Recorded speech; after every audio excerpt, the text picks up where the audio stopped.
BJP ಶಾಸಕ ಮಾಜಿ ಸಚಿವ ಭೈರತಿ ಬಸವರಾಜ್ ಕೊನೆಗೂ ಅರೆಸ್ಟ್ ಆಗಿದ್ದಾರೆ. ಏರ್ಪೋರ್ಟ್ನಲ್ಲೇ ಭೈರತಿ ಬಸವರಾಜನ್ನ ಅರೆಸ್ಟ್ ಮಾಡಿದ ಪೊಲೀಸರು. ಇಷ್ಟು ದಿನ ತಲೆಮರೆಸಿಕೊಂಡಿದ್ದಂತಹ ಭೈರತಿ ಬಸವರಾಜ್ ಸುಪ್ರೀಂ ಕೋರ್ಟ್ನಲ್ಲಿ ಯಾವಾಗ ಅರ್ಜಿ ವಜಾ ಆಯಿತು ಇದರ ಬೆನ್ನಲ್ಲೇ ಬೆಂಗಳೂರಿಗೆ ದೌಡಾಯಿಸಿದ್ರು. ಬೆಂಗಳೂರಿಗೆ ದೌಡಾಯಿಸ್ತಾ ಇದ್ದಾರೆ ಅನ್ನುವ ಮಾಹಿತಿ ಪೊಲೀಸರಿಗೆ ಗೊತ್ತಾಗ್ತಾ ಇದ್ದಂತೆ ಅಲರ್ಟ್ ಆಗಿ ಏರ್ಪೋರ್ಟ್ನಲ್ಲೇ ಕಾದು ನಿಂತಿದ್ರು. ಏರ್ಪೋರ್ಟ್ಗೆ ಬಂದು ಲ್ಯಾಂಡ್ ಆಗ್ತಾ ಇದ್ದಂತೆ ಹೊರಗಡೆ ಭೈರತಿ ಬಸವರಾಜ್ ಬರ್ತಾ ಇದ್ದಂತೆ ಪೊಲೀಸರು ಭೈರತಿ ಬಸವರಾಜನ್ನ ಅರೆಸ್ಟ್ ಮಾಡಿದ್ದಾರೆ. ಬಿಕ್ಲು ಶಿವ ಕೊಲೆ ಪ್ರಕರಣದಲ್ಲಿ 5ನೇ ಆರೋಪಿಯಾಗಿದ್ದ ಬಿಜೆಪಿ ಶಾಸಕ ಭೈರತಿ ಬಸವರಾಜ್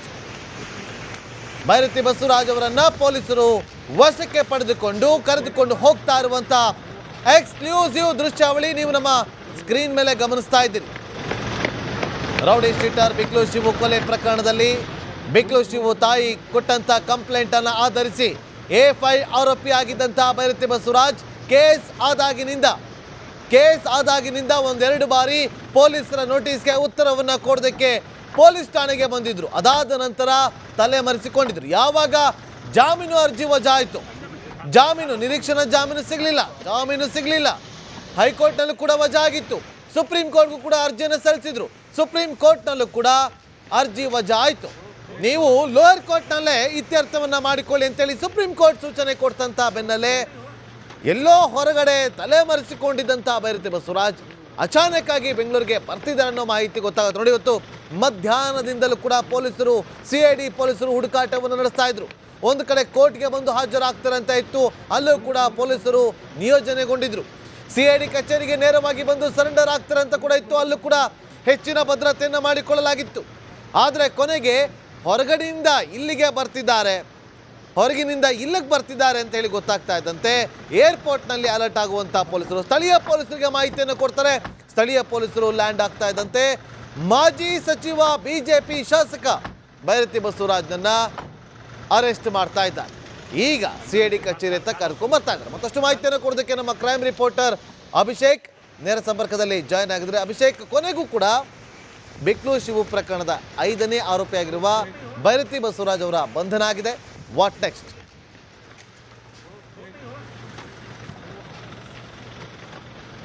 ಇದು ಅವರ ಬಂಧನ ಆಗಿರುವಂಥದ್ದು ಇದೆಲ್ಲದಕ್ಕೂ ಕಾರಣ ಆಗಿದ್ದು ಜಾಮೀನು ಪ್ರಕ್ರಿಯೆ ಒಂದು ವಜಾಗೊಳಿಸಿರುವಂತಹ ಒಂದು ಕಾರಣದಿಂದಾಗಿ ಏನಾದರೂ ಆಪ್ಷನ್ಗಳು ಏನೋ ಇದ್ದಂತಹ ಸಂದರ್ಭದಲ್ಲಿ ಇದನ್ನೇ ಮುಂದುವರೆಸಿಕೊಂಡು ಹೋಗುವಂತಹ ಸಾಧ್ಯತೆಗಳು ಕೂಡ ಇತ್ತು. ಈಗ ಸದ್ಯದ ಮಟ್ಟಿಗೆ CID ಅಧಿಕಾರಿಗಳು ಅವರ ಒಂದು ಕಸ್ಟಡಿಗೆ ತೆಗೆದುಕೊಂಡ ಬಳಿಕ ಇಂದು ಯಾವುದೇ ರೀತಿಯಾದಂತಹ ಬಹುತೇಕ ಅವರ ಒಂದು ವಿಚಾರಣೆ ಬೆಳಿಗ್ಗೆಯಿಂದ ವಿಚಾರಣೆ ಶುರು ಮಾಡಲಿದ್ದಾರೆ. ಪ್ರತಿಯೊಂದು ಕೂಡ ಈ ಒಂದು ಬಿಕ್ಲು ಕೊಲೆ ಪ್ರಕರಣದಲ್ಲಿ ಇವರ ಪಾತ್ರ ಎಷ್ಟು ಅನ್ನೋದ್ರ ಬಗ್ಗೆ ಈಗಾಗಲೇ ಎಲ್ಲಾ ಸಾಕ್ಷಿಗಳನ್ನು ಕೂಡ ಕಲೆ ಹಾಕಿದ್ದಾರೆ. ಬೇಕಾದಂತಹ ಆಡಿಯೋ ಕ್ಲಿಪ್ಗಳಾಗಿರ್ಬೋದು ಮತ್ತೆ ಇನ್ನಿತರ ಸಾಕ್ಷಿಗಳು ಅಂದ್ರೆ ಟೆಕ್ನಿಕಲ್ ಎವಿಡೆನ್ಸ್ಗಳೇನಿದೆ ಮತ್ತೆ ಇಲ್ಲಿಯವರೆಗೆ ಕೊಟ್ಟಂತಹ ಅಂದ್ರೆ ಆರೋಪಿಗಳು ಯಾರು ಜಗದೀಶ್ ಜಗ್ಗ ಏನಿದ್ದಾನೆ ಆತ ಕೊಟ್ಟಿರುವಂತಹ ಒಂದಷ್ಟು ಹೇಳಿಕೆಗಳು ಮತ್ತು ಅದೆಲ್ಲವೂ ಕೂಡ ಇದರ ವಿರುದ್ಧ ಆಗಿರುವಂತಹ ಒಂದು ಕಾರಣದಿಂದಾಗಿ ಅದರ ಬಗ್ಗೆ ಪ್ರಶ್ನೆ ಮಾಡುವಂತಹ ಒಂದು ಕೆಲಸಗಳನ್ನು ಕೂಡ ಮುಂದಿನ ಹಂತದಲ್ಲಿ ಮಾಡಲಿದ್ದಾರೆ ಅಂತಾನೆ ಹೇಳ್ಬೋದಾಗಿದೆ. ಈಗ CID ಅಧಿಕಾರಿಗಳು ನಿರಂತರವಾಗಿ ಅಂದ್ರೆ ಎಲ್ಲಾ ತನಿಖೆಗಳು ಕೂಡ ಮುಗಿದ್ದು ಆದ್ರೆ ಒಂದು ಕೊಂಡಿ ಅಂತ ಹೇಳಿ ಒಂದು ಟೈಮ್ ಲಿಂಕ್ ಆಗಿದ್ದಂತಹ ಭೈರತಿ ಬಸವರಾಜ್ ಅವರ ವಿಚಾರಣೆ ಮಾಡೋದಕ್ಕೆ ಸಾಧ್ಯ ಆಗಿರ್ಲಿಲ್ಲ. ಹೀಗಾಗಿ ಅವರು ಈಗ ಸಿಕ್ಕಿದ ಆ ಒಂದು ಪಾರ್ಟ್ ಆಫ್ ಇನ್ವೆಸ್ಟಿಗೇಷನ್ ಏನಿದೆ ಅದೆಲ್ಲವನ್ನು ಕೂಡ ಮುಗಿಸುವಂತಹ ಒಂದು ಕೆಲಸಗಳನ್ನು ಕೂಡ ಮುಂದಿನ ಹಂತದಲ್ಲಿ ಮಾಡಲಿದ್ದಾರೆ ಅಂತಾನೆ ಹೇಳ್ಬೋದಾಗಿದೆ. ಈಗ ಸದ್ಯ ಕೋರ್ಟಿಗೆ ಹಾಜರುಪಡಿಸಿ 14 ದಿನಗಳ ಕಾಲ ಕಸ್ಟಡಿ ಕೇಳುವಂತಹ ಸಾಧ್ಯತೆ ಇದೆ. ಅದರಲ್ಲೂ ಕೂಡ ಅವರ ಮನವರಿಕೆಯನ್ನ ಮಾಡ್ತಾರೆ ಕೋರ್ಟಿಗೆ. ಇಂತಹ ವ್ಯಕ್ತಿ ಈ ರೀತಿಯಾದಂತಹ ಒಂದು ಅಪರಾಧದಲ್ಲಿ ಅಂದ್ರೆ ಕೊಲೆ ಪ್ರಕರಣದಲ್ಲಿ ಆರೋಪಿಯಾಗಿದ್ದಾನೆ ಮತ್ತು ಇಂತಹ ಒಂದು ತೀವ್ರತೆ ಇದೆ ಈ ಒಂದು ಕೇಸಿನಲ್ಲಿ ಹೇಳಿ ಅವರಿಗೆ ಮನವರಿಕೆ ಮಾಡಿ ನಂತರ 14 ದಿನಗಳ ಕಾಲ ಕಸ್ಟಡಿಗೆ ಕೇಳುವಂತಹ ಸಾಧ್ಯತೆಗಳು ಕೂಡ ಇದೆ. ಹೀಗಾಗಿ 24 ಗಂಟೆಗಳಲ್ಲಿ ಈ ಒಂದು ಅವರನ್ನ ಕೋರ್ಟ್ ಪ್ರೊಡ್ಯೂಸ್ ಮಾಡಿ. ಅಭಿಷೇಕ್, ಹಾಗೆ ಸಂಪರ್ಕದಲ್ಲಿ ಮತ್ತೊಂದು ಬ್ರೇಕಿಂಗ್ ಅಪ್ಡೇಟ್ ಈಗ ಲಭ್ಯವಾಗ್ತಾ ಇದೆ. ಬೌರಿಂಗ್ ಆಸ್ಪತ್ರೆಯಲ್ಲಿ ವೈದ್ಯಕೀಯ ಪರೀಕ್ಷೆ ನಡೆಸುವಂತಹ ಸಾಧ್ಯತೆ ಇದೆ. ಆ ಪ್ರಕ್ರಿಯೆ ಕೂಡ ಆಗ್ಬೇಕು. ಶಾಸಕ ಭೈರತಿ ಬಸವರಾಜ್ಗೆ ಮೆಡಿಕಲ್ ಟೆಸ್ಟ್ ಆಗುತ್ತೆ.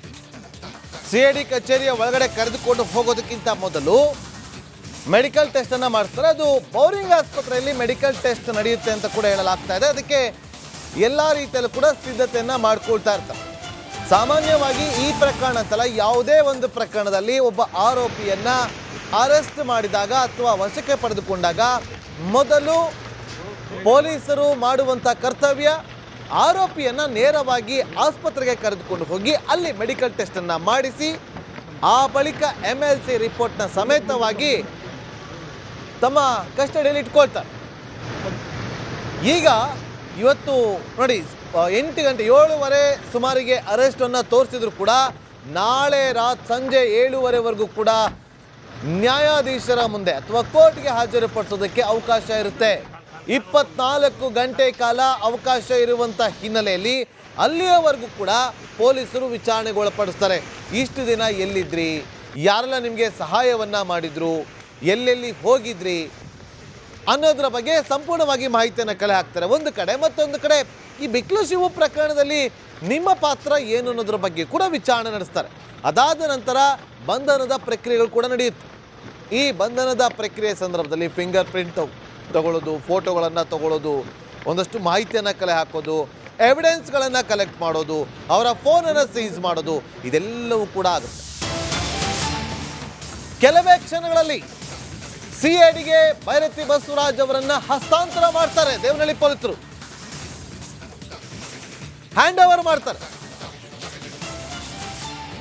ಶಾಸಕ ಭೈರತಿಯನ್ನ ಈಗ ದೇವನಹಳ್ಳಿ ಪೊಲೀಸರು ತಮ್ಮ ವಶದಲ್ಲಿ ಇಟ್ಕೊಂಡಿದ್ದಾರೆ. ಅವರೇ ಅರೆಸ್ಟ್ ಮಾಡಿ ಲುಕೌಟ್ ನೋಟಿಸ್ ಅನ್ನ ಹೊರಡಿಸಿದ್ರು.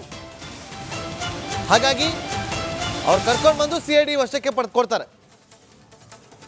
CID ಪೊಲೀಸರು ಭೈರತಿ ಬಸವರಾಜ್ ಅವರನ್ನ ವಶದಲ್ಲಿ ಇಟ್ಕೊಂಡು ವಿಚಾರಣೆಗೆ ಒಳಪಡಿಸ್ತಾರೆ. ಪ್ರಕ್ರಿಯೆ ಶುರು ಮಾಡ್ತಾರೆ. ಬಂಧನದ ಪ್ರಕ್ರಿಯೆಯನ್ನ ಶುರು ಮಾಡ್ತಾರೆ. ಮಾಹಿತಿಯನ್ನು ಕೊಡ್ತಾರೆ ನಮ್ಮ crime reporter Abhishek Jaishankar phone ಸಂಪರ್ಕದಲ್ಲಿದ್ದಾರೆ. ಅಭಿಷೇಕ್, ಈಗ ದೇವನಹಳ್ಳಿ ಪೊಲೀಸ್ನವರು ಅರೆಸ್ಟ್ ಮಾಡಿದ್ದು CID ಅವರಿಗೆ ಹ್ಯಾಂಡ್ ಓವರ್ ಅನ್ನ ಮಾಡ್ತಾರೆ, ಅಂದ್ರೆ ಅವ್ರಿಗೆ ಹಸ್ತಾಂತರವನ್ನ ಮಾಡ್ತಾರೆ ಅಂತ ಹೇಳಲಾಗ್ತಾ ಇರೋದು. ಅಂದ್ರೆ ಏನಿದು ಪ್ರಕ್ರಿಯೆ? ವಿಕೌಟ್ ನೋಟಿಸ್ ಕೊಟ್ಟಿರುವಂತಹ ಒಂದು ಕಾರಣದಿಂದಾಗಿ ಈ ಒಂದು ಪ್ರಕ್ರಿಯೆ ನಡೆಸಲೇಬೇಕಾಗುತ್ತೆ. ಹೀಗಾಗಿ ಮೊದಲು ಸ್ಥಳೀಯ ಪೊಲೀಸರು ಏನಿದ್ದಾರೆ ಅವರು ಒಂದು ವಶಕ್ಕೆ ಪಡೆದುಕೊಂಡು ಬಂಧನ ಮಾಡಿ ನಂತರ CIDಗೆ ಹಸ್ತಾಂತರ ಮಾಡುವಂತಹ ಒಂದು ಪ್ರಕ್ರಿಯೆಗಳು ಈಗ ನಡೀತಾ ಇರುವಂತದ್ದು.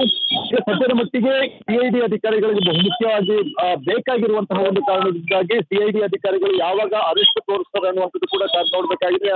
ಒಂದು ಇಲ್ಲಿಗೆ ಬಂದ ಬಳಿಕ ಅಂದ್ರೆ ಮೆಡಿಕಲ್ ಟೆಸ್ಟ್ ಆದ ಬಳಿಕ CID ಕಚೇರಿಗೆ ಕರೆತರ್ತಾರೆ. ಅತಿ ಒಂದಷ್ಟು ಬಂಧನ ಪ್ರಕ್ರಿಯೆಗಳು ಮಾಡುವಂತಹ ಮುಖಾಂತರ ಅಧಿಕೃತವಾಗಿ CID ಅಧಿಕಾರಿಗಳು ಬಂಧನ ಮಾಡಿದ್ದಾರೆ ಅಂತ ಹೇಳಿ ಒಂದು ಇದಾಗುತ್ತೆ. ಹೀಗಾಗಿ ಈ ಒಂದು ಪ್ರಕರಣಕ್ಕೆ ಸಂಬಂಧಿಸಿದಂತೆ ಯಾವಾಗ ಅರೆಸ್ಟ್ ತೋರಿಸ್ತಾರೋ ಅಲ್ಲಿಂದನೇ ಇವರ ಒಂದು ವಿಚಾರಣೆ ಶುರುವಾಗುತ್ತೆ.